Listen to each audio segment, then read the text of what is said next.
सम्माननीय शिक्षक साथियों, जय हिंद। साथियों, जैसा कि पूर्व के कालखंडों में मैंने आपको जानकारी दी थी कि जब भी निष्ठा प्रशिक्षण प्रारंभ होगा तो निष्ठा प्रशिक्षण के जो मॉड्यूल्स होंगे उनके नोट्स तैयार करूंगा और उसी नोट्स से फिर महत्वपूर्ण प्रश्नोत्तरी भी तैयार करूंगा। तो साथियों, आज के इस कालखंड में वही प्रश्नोत्तरी आपके सामने प्रस्तुत है।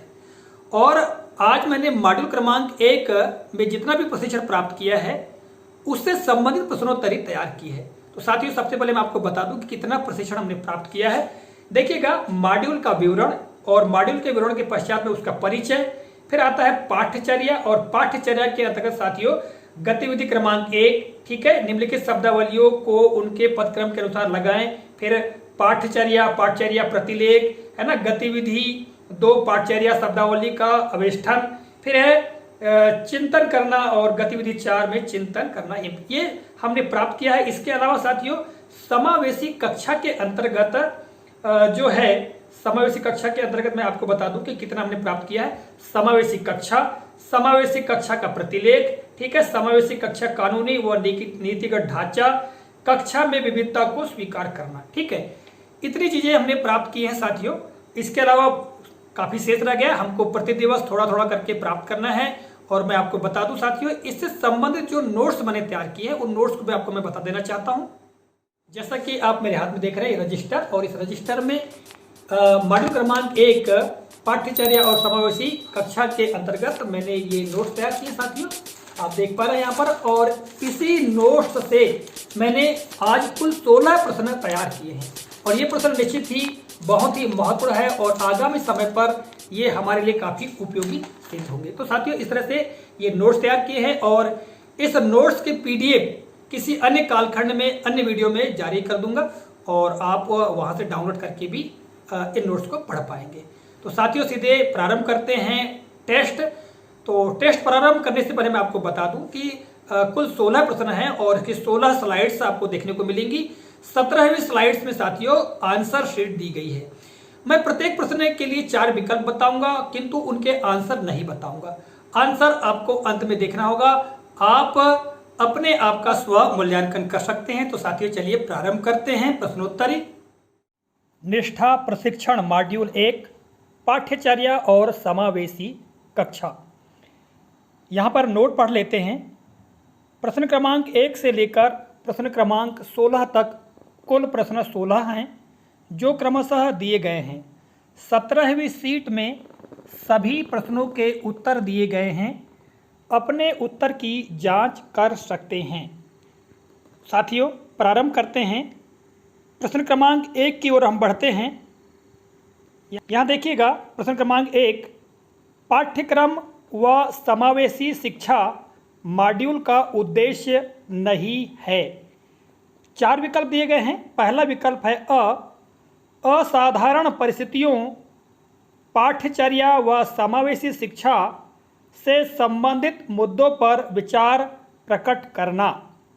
ब विशेष आवश्यकता वाले बच्चों को विशेष विद्यालय में भर्ती कराना। स समावेशी कक्षा व शिक्षा निर्माण की रणनीति बनाने में समृद्ध समझ विकसित करना। और द है उपरोक्त में से कोई नहीं। साथियों, आप लोगों ने निश्चित ही अध्ययन किया है तो आपको 4 विकल्प में से एक विकल्प का चयन करना है। अभी आप कहीं पर नोट करके रख ले और उत्तर शीट क्रमांक 17 पर सभी प्रश्नों के उत्तर दिए गए हैं, आप मिलान कीजिएगा और स्वयं का मूल्यांकन कीजिएगा। अब चलते हैं प्रश्न क्रमांक 2 की ओर।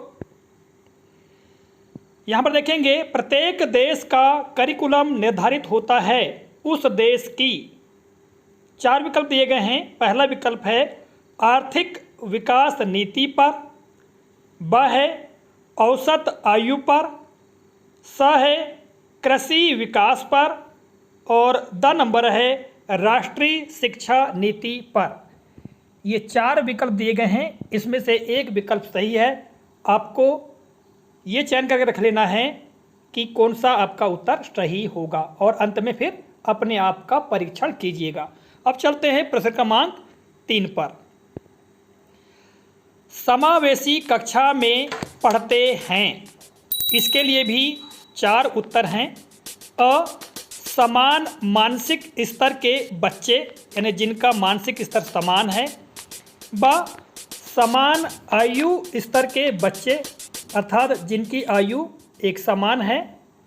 स, भिन्न भिन्न क्षमताओं व स्तर के बच्चे, ऐसे बच्चे जिनकी क्षमताएं हैं वह स्तर भिन्न भिन्न हैं।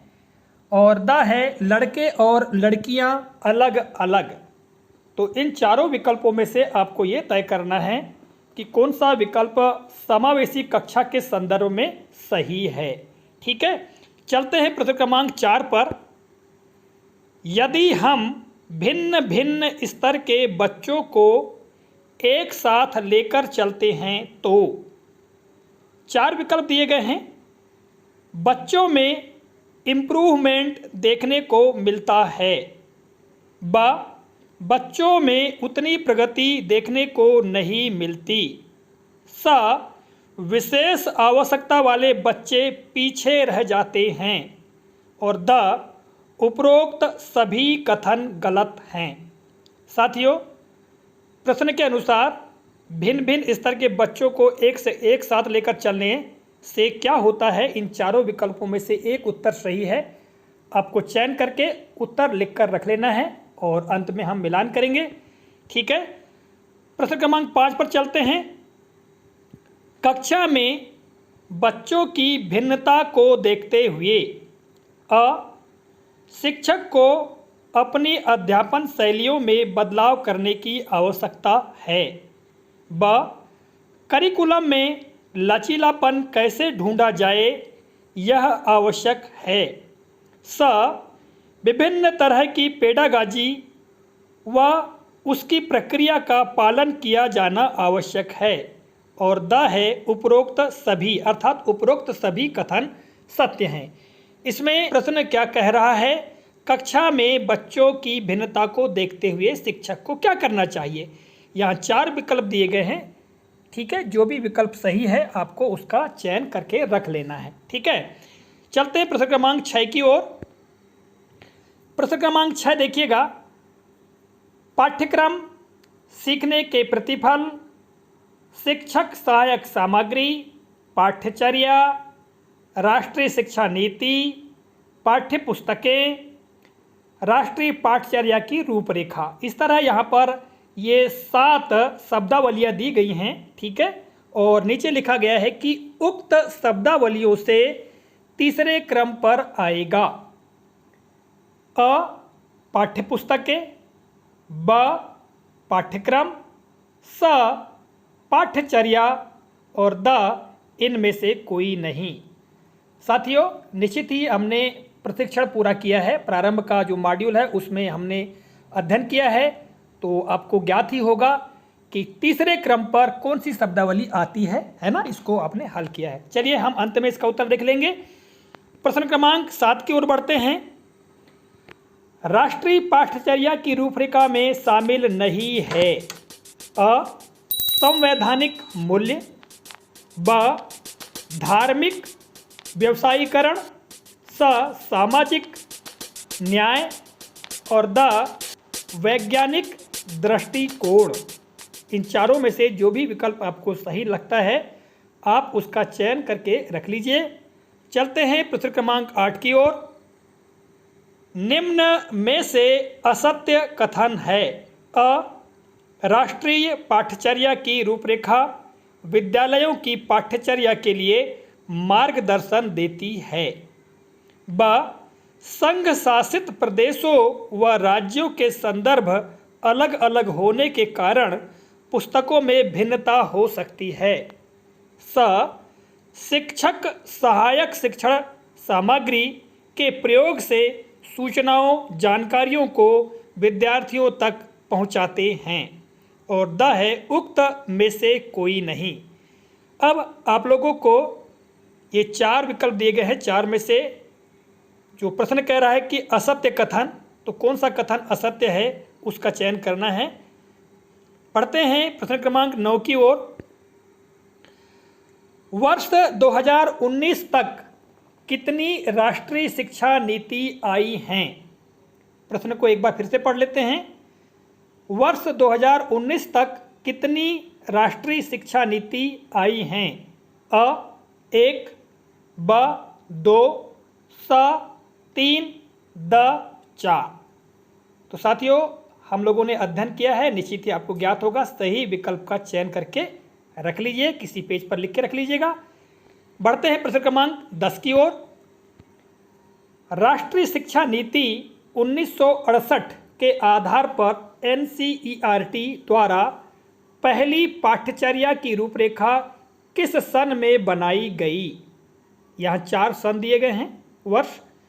अ 1975, ब 1988, स 2000 और द 2005। आशा है आपने उत्तर का चयन कर लिया होगा। बढ़ते हैं प्रश्न क्रमांक 11 की ओर। वर्ष 2020 की 5+3+3+4 शिक्षा नीति स्वतंत्रता प्राप्ति के बाद कौन से क्रम की राष्ट्रीय शिक्षा नीति है? आपको जो इस वर्ष शिक्षा नीति लाई गई है, यह कौन से क्रम की शिक्षा नीति है, यह बताना है। अ है चौथे, ब तीसरे, स पाँचवें और द दूसरे। बढ़ते हैं प्रश्न क्रमांक 12 की ओर। NCERT ने किन कक्षाओं के लिए लर्निंग आउटकम्स का निर्माण किया है? अ कक्षा 1 से 5 तक, ब कक्षा 1 से 8 तक, स कक्षा 1 से 10 तक और द कक्षा 1 से 12 तक। निश्चित ही हमने अध्ययन किया है तो हमको ज्ञात होगा। आप सही विकल्प का चयन कर लीजिएगा। बढ़ते हैं प्रश्न क्रमांक 13 की ओर। राष्ट्रीय शिक्षा नीति का निम्न में से कौन सा कार्य नहीं है? यहाँ 4 कार्य दिए गए हैं, तो आपको ये बताना है कि इनमें से कौन सा कार्य राष्ट्रीय शिक्षा नीति का नहीं है। अ स्कूल शिक्षा में पूर्व प्राथमिक से वरिष्ठ माध्यमिक तक शिक्षा प्रबंधन के लिए निर्देश प्रदान करना। ब विद्यार्थियों को व्यवसाय प्रदान करना। स यह उच्च शिक्षा का भी मार्गदर्शन करती है। और नंबर द उपरोक्त में से कोई नहीं। चलिए आगे बढ़ते प्रश्न क्रमांक 14 की ओर। राष्ट्रीय शिक्षा नीति 2020 कार्य करेगी। अ स्कूल शिक्षा सुधार में, ब शिक्षक प्रशिक्षण सुधार में, स पाठ्यक्रम सुधार में और द उपरोक्त सभी में। चलिए आगे बढ़ते हैं प्रश्न क्रमांक 15 की ओर। सीखने के प्रतिफल के संदर्भ में सत्य कथन है।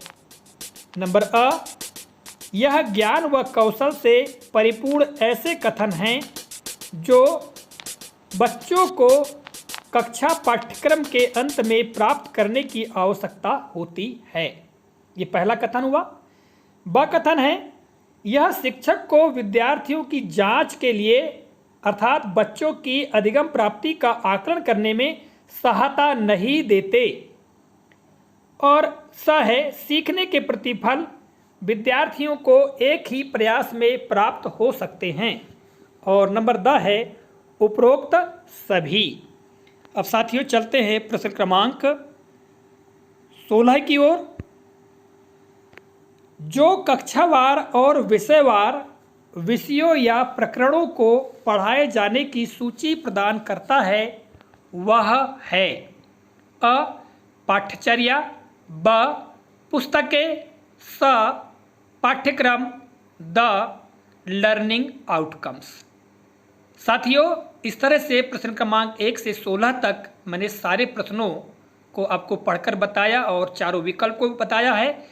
अब हम देख लेते हैं उत्तर शीट, और आप उत्तर शीट से देखकर मिलान कीजिएगा आपके कितने उत्तर सही आते हैं। चलिए ये सीट क्रमांक 17 पे आप देखिएगा आंसर शीट है, और इस सीट का आप स्क्रीनशॉट ले लीजिएगा और अपने उत्तरों का मिलान कीजिएगा। साथियों आपके जितने उत्तर सही आते हैं उस आधार पे आप कमेंट करके बता सकते हैं कि आपने कितने प्रश्नों का उत्तर सही दिया है। और आपको यह भी बताना है कि क्या किसी प्रश्न में भ्रम की स्थिति है या इन सभी प्रश्नों को समझाने की आवश्यकता है। यदि ऐसी आवश्यकता होगी तो मैं किसी अन्य वीडियो में आपको इन प्रश्नों के संदर्भ में समझाते हुए उत्तर बताने का प्रयास करूंगा। चलिए चलते हैं व्हाइट बोर्ड की ओर। तो साथियों, इस तरह से इस कालखंड में निष्ठा प्रशिक्षण के मॉड्यूल क्रमांक 1 पर यह प्रश्नोत्तरी आज हमने हल की। आगामी समय पर इसी तरह से मैं प्रश्नोत्तरी लेकर उपस्थित आपके समक्ष होऊंगा और निश्चित ही इनका लाभ हमें अवश्य प्राप्त होगा। साथियों, निष्ठा प्रशिक्षण के किसी प्रकरण पर यदि आपको और अतिरिक्त जानकारी चाहिए या आप चाहते हैं कि इस प्रकरण पर वीडियो तैयार करें तो मैं निश्चित ही उस प्रकरण पर वीडियो के माध्यम से जानकारी प्रस्तुत करने का प्रयास करूंगा। आज के कालखंड के लिए बस इतना ही। अगले कालखंड में मिलते हैं किसी नए प्रकरण, नई जानकारी के साथ। तब तक के लिए नमस्कार, जय हिंद, वंदे मातरम।